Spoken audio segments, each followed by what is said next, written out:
National World War II Museum's podcast series, Service on Celluloid. This is our mini-episode where I will answer comments and questions from the previous episode. My name is Seth Paradin, historian and digital content manager here at the National World War II Museum in New Orleans, and today we'll be continuing our discussion on the 1943 film Bataan. The film focuses on the American withdrawal and defensive fighting on the Bataan Peninsula in early 1942, following the Japanese invasion of the Philippines. Bataan was directed by Tay Garnett and written by Robert Hardy Andrews. It stars Robert Taylor, Lloyd Nolan, Thomas Mitchell, Robert Walker, and Desi Arnaz. The film was a box office success when it was released during the war. Well, it made us cry. You know, the big boys crying, but yeah, the mere fact that we were surrendering was a horrible thing. But I think also the word surrender meant that we were going to be at the mercy of the Japanese.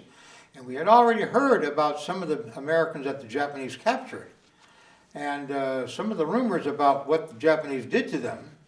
And so we were a little apprehensive about what was going to happen to us.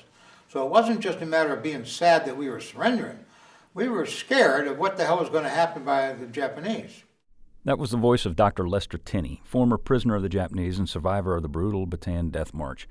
Dr. Tenney surrendered to Japanese forces on the morning of April 10, 1942, following the capitulation of American forces on the Bataan Peninsula. One of the topics we spoke on during the main episode was the Bataan Death March. We kind of touched on it, but didn't go into too much deep detail, and I figured that this was the appropriate place to do just that. The Bataan Death March was just one of many Japanese atrocities that were committed during World War II. But among the many that the Japanese military did commit during World War II, this is easily the most identifiable and recognizable to Americans, as it was broadcast far and wide across the U.S. during the war once news of the atrocity leaked out to the American press. And as such, it remains one of the more well-known Japanese atrocities committed against American troops in all of World War II.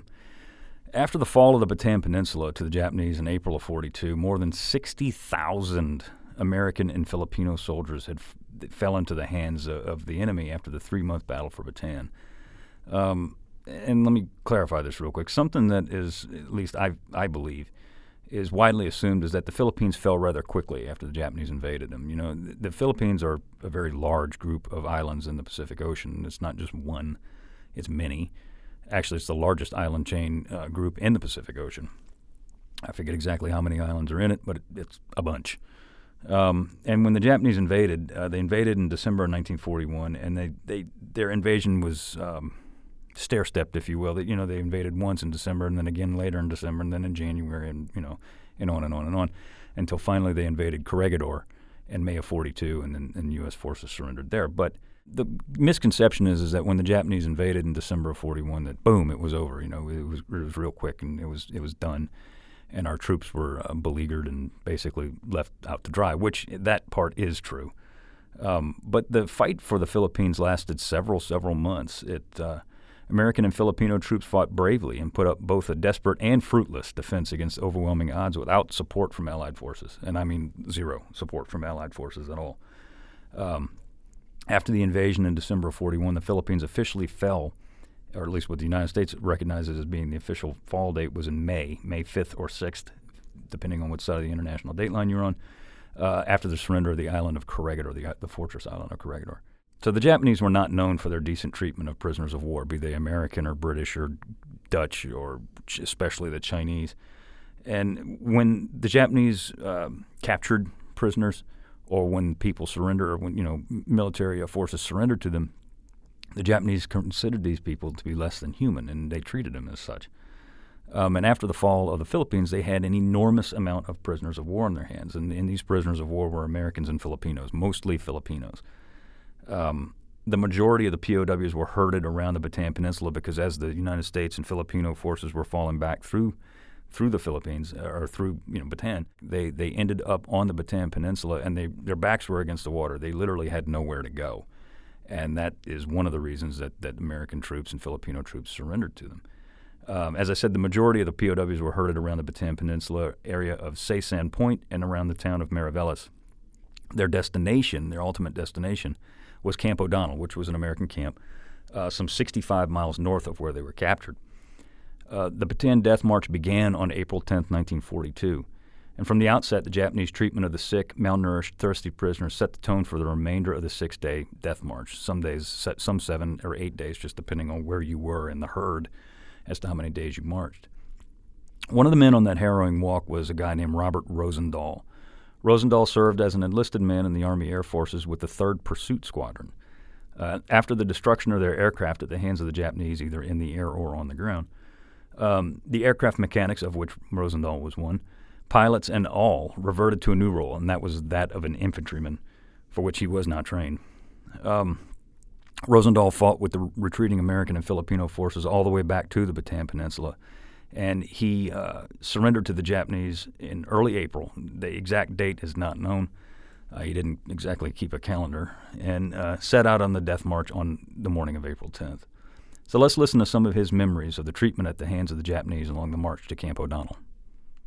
And the next morning, they put us in groups of 100 men, and put about varying amounts of Japs on. About six or seven were Japanese soldiers to herd us up, and we went up the hill from Marvelas up the hill, and started off. We didn't have any idea where we were going.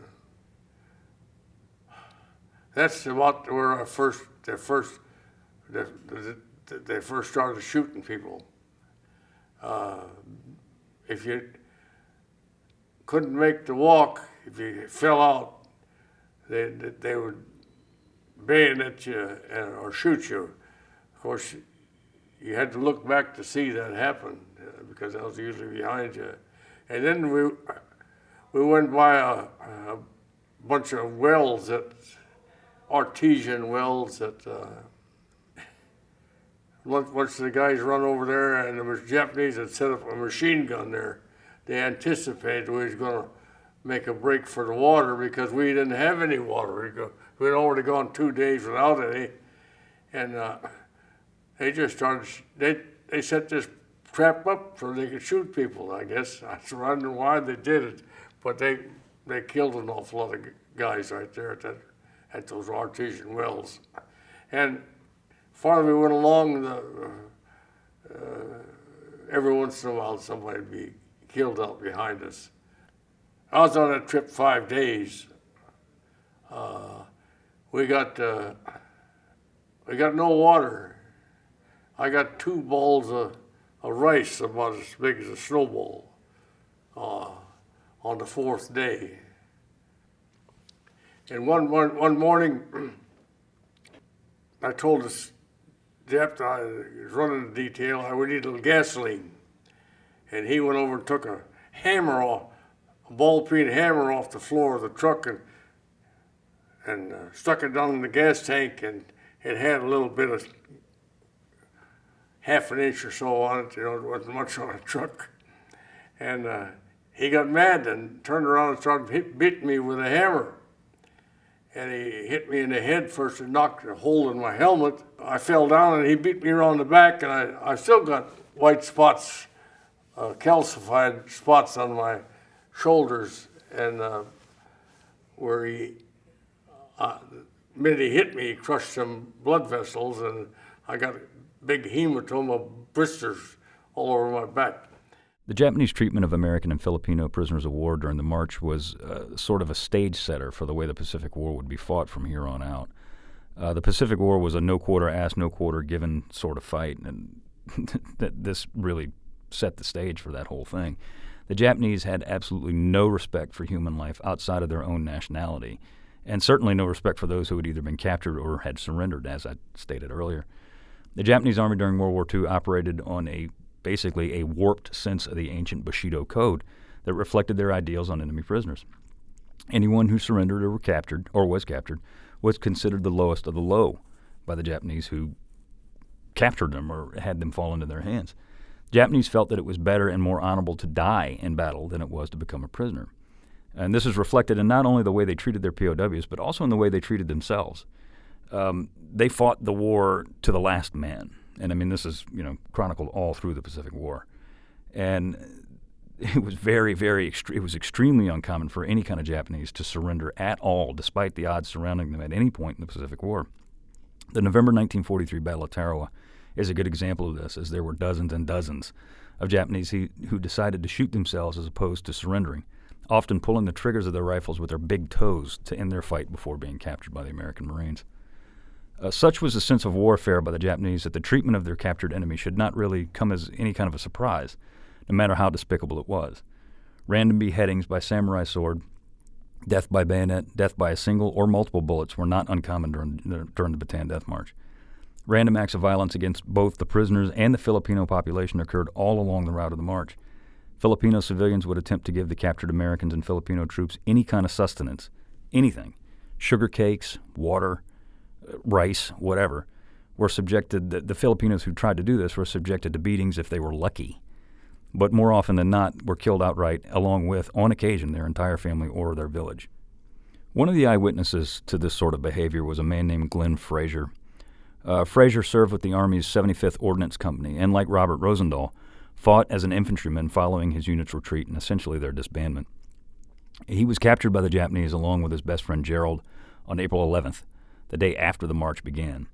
In this oral history clip, Colonel Frazier relates what happened to those who were captured with Japanese equipment on them and some of the atrocities he witnessed along the route of the Bataan Death March. But anyway, they come up and got us and made us march in front of a tank. The tank came on up behind us. And behind that tank was some more soldiers with some other prisoners.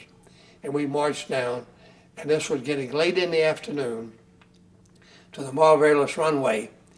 So we stood there, and they looked at everything we had, and they took whatever they wanted. Took the watches, and they took all kinds of things. And they took our canteens and poured the water out and gave us the canteen back. We saw some guys that had some things were Japanese, and they just took them and pulled them out back, and you hear them shooting them out back. And then we saw them beating Filipinos, saw them beating Americans, and we saw them killing them. We saw a lot of atrocities. I saw the trucks coming in a convoy of Japanese trucks, and at times we were marching four abreast. We saw the truck just deliberately pull out and just mow down, run over as many of the Americans as it could, and Filipinos. We were mixed up, and we at one point we were marching, and they were pulling some guys out of line up in front, and I was on the outside line, and they kept pulling them off, and I looked up and they was up there doing something. So the guy in front of me did not get pulled out, and I didn't. So we marched on up there, and we looked, and there was a big bomb crater in the road, and they had built a little road around it, but they were trying to fill that up. And they had Americans up there shoveling, and on the other side they had Japanese with long bamboo poles. And when the Americans couldn't shovel anymore, they kicked them in there and buried them alive in the water and mud. And that was hard for me to take. But we stuck together, and we marched, we moved, we figured out. So we moved to the third rank, meaning we had two people here as a buffer zone and one from the side, because sometimes the Japs would be sitting by the side of the road and see something they might want. They may see a ring, and if a guy couldn't take it off quick enough, they'd cut his finger off. Or they'd see a watch. If they couldn't get it off, they didn't mind cutting his hand off. I mean, it didn't matter. And I saw Filipino people get killed. I saw Filipino women with their throats cut and their breasts slashed. And when they Filipinos, when you get in a village, they would try to throw you a rice cake, a sugar cake. And if you picked one up, or if you caught one, you were dead. And the minute those would start coming, the Japanese guards would go in there, and you'd hear them screaming and hollering, and you'd hear them shooting them. They'd kill all of them if they could, for even trying. I mean, those are the type of things that went on. The exact number of casualties, specifically those killed along the route of the march, is still not known to this day. Estimates vary from as many as 5,000 Filipinos to 18,000 Filipinos killed. Again, they weren't exactly keeping records. American deaths were far fewer, ranging from anywhere from 500 to over 1,000. The reasons for no exact number are many, not the least of which is exact notes were not taken by either the Americans or Filipinos or the Japanese. Another reason is that a great many of the POWs were sick. They were malnourished or wounded. Many died from exposure, thirst, or disease before the Japanese could ever get their hands on them. Once the POWs reached their destination, which in this case was Camp O'Donnell, their ordeal was not over. O'Donnell was rife with disease, dysentery, dengue fever, beriberi, and the like. If the POWs were fortunate enough to survive the march and imprisonment in O'Donnell, many of them were then put on what the POWs themselves called hell ships and sent to Japan, China, Manchuria, or any other of the Japanese possessions and used as slave labor until they either died, were executed, or were liberated if they were fortunate enough in 1945. One of the lesser-known Japanese atrocities against American prisoners of war in the Philippines occurred later in the war, in 1944. As the advancing American army came closer to the remaining American and Filipino POWs in the Philippines, of which there were many thousand actually, their captors felt the need to murder what was left of the long-suffering men held near the town of Puerto Princesa. On December 14, 1944, the POWs there were brought back to their own camp and were made to run into an air raid shelter during a staged false air raid alarm. Once inside the air raid shelter, the entrance and exit were blocked, and the shelter itself doused with gasoline and lit on fire. 139 prisoners of war were burned alive, only 11 escaping the inferno.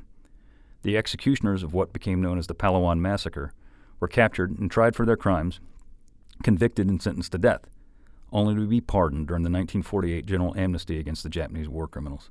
And as far as we know, none of the murderers ever paid for their crime. So with that, I want to thank you so much for listening. Tune in next week when we discuss the 1992 film, A League of Their Own.